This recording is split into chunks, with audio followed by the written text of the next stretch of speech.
वेद और पुराण भारतीय धर्म और संस्कृति के दो महत्वपूर्ण ग्रंथ हैं, लेकिन इनके रचनाकाल और प्रकृति में बड़ा अंतर है। एक, वेदों का रचनाकाल। वेद भारत के सबसे प्राचीन धार्मिक और साहित्यिक ग्रंथ माने जाते हैं।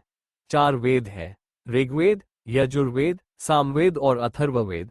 ऋग्वेद, जो सबसे पुराना माना जाता है, का रचनाकाल लगभग 1500-1200 ईसा पूर्व या उससे पहले माना जाता है।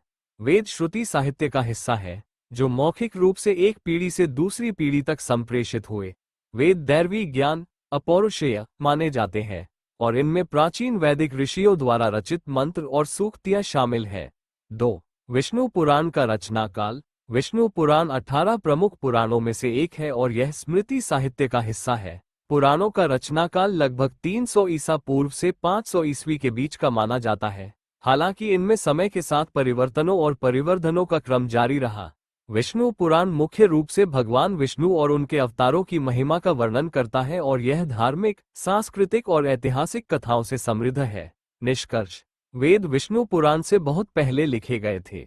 वेद प्राचीन वैदिक काल के समय के हैं, जबकि विष्णु पुराण की रचना बाद के काल में हुई, जब वैदिक संस्कृति से स्मृति साहित्य का विकास हुआ। इसे इस प्रकार समझ सकते हैं कि वेद आधारभूत धर्मग्रंथ हैं, जबकि पुराण उस आधार पर विस्तार और व्याख्या प्रदान करते हैं।